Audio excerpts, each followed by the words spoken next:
नमस्कार, next 9 life देख रहे हैं आप और मैं हूं आपके साथ प्रज्ञा सिंह। बहुत बहुत स्वागत है आपका हमारे आज के इस खास प्रोग्राम में। आज के इस प्रोग्राम में हम बात करेंगे दो ऐसे मामलों की जो एक दूसरे से काफी ज्यादा मिलते जुलते हैं, लेकिन अभी तक दोनों ही मामलों में इंसाफ नहीं मिल पाया है।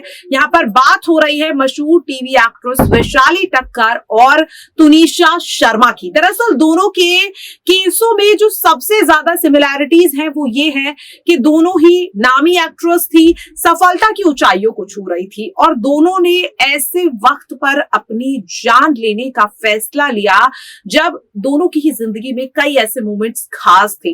अगर वैशाली ठक्कर की मैं बात करूं तो वैशाली ठक्कर ने अपनी शादी से महज 4 दिन पहले अपनी जिंदगी को खत्म करने का फैसला लिया। तुनिशा शर्मा की अगर बात करें तो तुनिशा शर्मा ने भी अपने जन्मदिन से महज 10 दिन पहले ये ऐसा कदम उठाया जिसकी उम्मीद किसी ने नहीं की थी। वैशाली ठक्कर की अगर बात करें तो वैशाली ठक्कर ने भी एक शख्स के ये यूं कहे कि उनका एक पुराना रिश्ता उससे तंग आकर के अपनी जिंदगी को खत्म करने का फैसला लिया।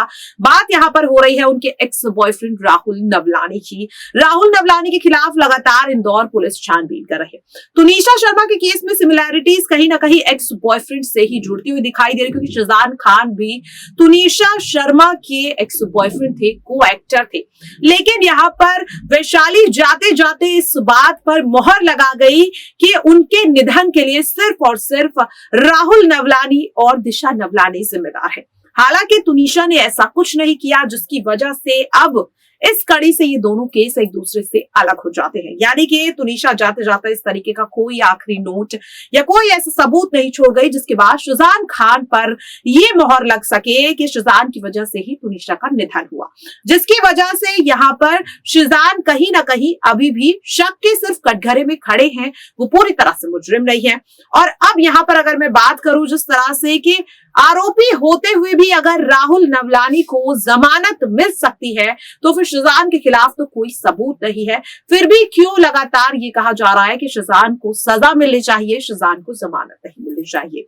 आज के इस प्रोग्राम में हम इसी सवाल का जवाब खोजने की कोशिश करेंगे। चर्चा के लिए मेरे साथ मौजूद है मेरी बेहद ही खास सहयोगी अंकिता। अंकिता, आपका बहुत बहुत स्वागत। बहुत धन्यवाद प्रज्ञा आपका। अंकिता, जैसा कि मैंने अभी बताया कि तुनिशा शर्मा हो या वैशाली ठक्कर, दोनों के केस काफी हद तक एक दूसरे से मिलते हैं और सवाल भी इसी से जुड़ा हुआ है कि वैशाली तो जाते जाते एक नोट छोड़कर गई जिससे ये साफ हो जाता है कि राहुल की वजह से ही उन्होंने कदम उठाया।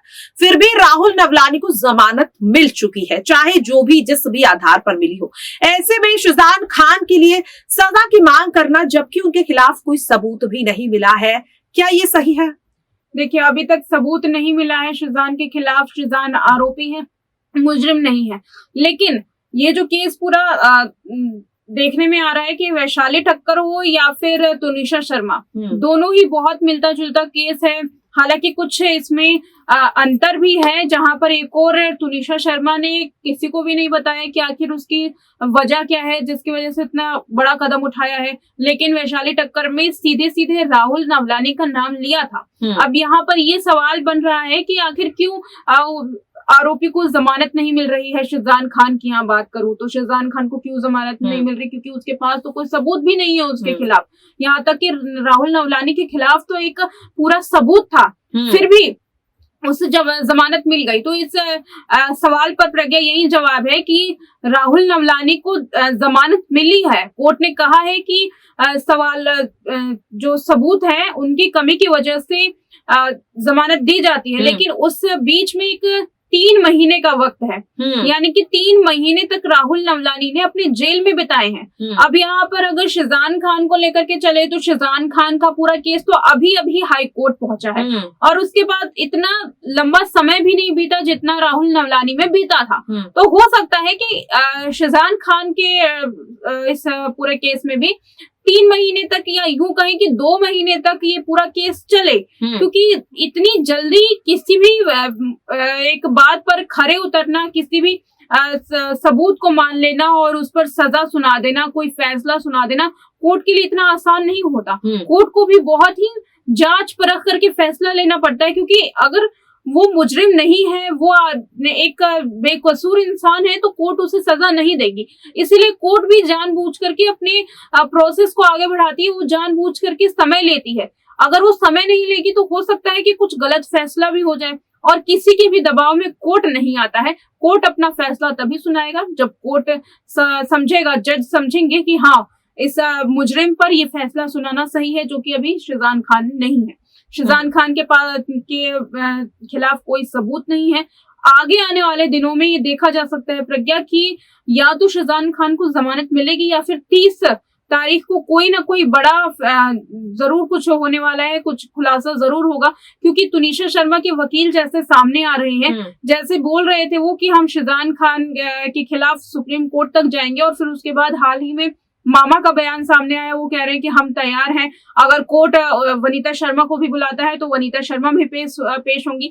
तो ऐसे में लगता है कि तुनिशा शर्मा के वकील के पास भले ही अभी कोई सबूत ना हो, भले ही वो अभी खाली हाथ हो, लेकिन अगर कोर्ट में जाएंगे तो कुछ ना कुछ ऐसा लग रहा है कि उनके पास तो जरूर होगा, जिसकी वजह से शिजान खान फंसेंगे। अब देखना ये होगा कि वो सबूत कितना मजबूत होना चाहिए, क्योंकि मैंने जितना इस केस को समझा है, जितना देखा है, शिजान खान के वकील वो बहुत ही एक शातिर वकील में से हैं, बहुत ही चालाकी से केस को हैंडल करते हैं, और बहुत शार्प माइंडेड है, बहुत तेज तर्रार है। मुझे लगता है कि शिजान खान के वकील कहीं एक बार फिर से हाई कोर्ट में तुनिशा के वकील पर हावी ना हो जाए। और अगर मैं तुनिशा शर्मा के वकील की बॉडी लैंग्वेज की बात करूं तो वो शुरुआती दिनों से बहुत ही एक कहें कि एक खुले मिजाज के लग रहे हैं, बातचीत करते हैं, खुश मिजाज रहते हैं, उनको बिल्कुल भी टेंशन नहीं है कि उनके पास एक बहुत हाई प्रोफाइल केस है, बहुत हाई प्रोफाइल मामला है, और उनका हाथ अभी खाली है, उनके पास कोई सबूत नहीं है। और वही दूसरी ओर शिजान खान के वकील बहुत ही एक यूं कहें कि एक गंभीर इंसान के तौर पर नजर आते हैं, वो बयान भी ऐसे देते हैं। तो ऐसे में अगर मैं उनकी बॉडी लैंग्वेज पे जाऊं, दोनों की बॉडी लैंग्वेज को अगर एनालाइज किया जाए, तो कहीं ना कहीं लगता ये जरूर है कि हाई कोर्ट में भी शिजान खान के वकील हावी होने वाले हैं तुनिशा शर्मा के केस में। फिलहाल ये देखना होगा कि क्या पूरा मामला मोड़ लेता है। हो सकता है कि तुनिशा के वकील भी कोई ऐसा बड़ा दावा कर दे जिसके बाद शिजान खान मुश्किल में पड़ सके। अभी कुछ इस बारे में पुष्टि नहीं की जा सकती है। जी, बहुत बहुत धन्यवाद आपका अंकिता, इस खास कह सकते हैं मुद्दे पर हमारे साथ चर्चा करने के लिए। तो अंकिता से जितने भी जवाब मिले उन्हें देखकर ये लग रहा है कि कहीं ना कहीं अब तक जो सबूत इस केस में सामने आए हैं, जो तथ्य रखे गए हैं, उसमें कहीं ना कहीं शिजान खान को जमानत मिलने के आसार नजर आ रहे हैं। हालांकि 30 जनवरी में अभी भी 3 दिन का वक्त है, कुछ भी हो सकता है। तुनिशा शर्मा के वकील अगर कोई ऐसा सबूत पेश कर देते हैं जिससे शिजान खान आरोपी बन जाए तो शायद शिजान खान की मुश्किलें बढ़ सकती है। हालांकि इसे लेकर आपकी क्या राय है? क्या 30 जनवरी को तुनिशा शर्मा के केस में हाई कोर्ट का फैसला शिजान खान के पक्ष में आएगा या नहीं? अपनी राय कमेंट बॉक्स में जरूर शेयर कीजिएगा। आज के लिए इस खास प्रोग्राम में इतना ही। बाकी ऐसी ही तमाम अपडेट से जुड़े रहने के लिए देखते रहिए नेक्स्ट 9 लाइव। नमस्कार।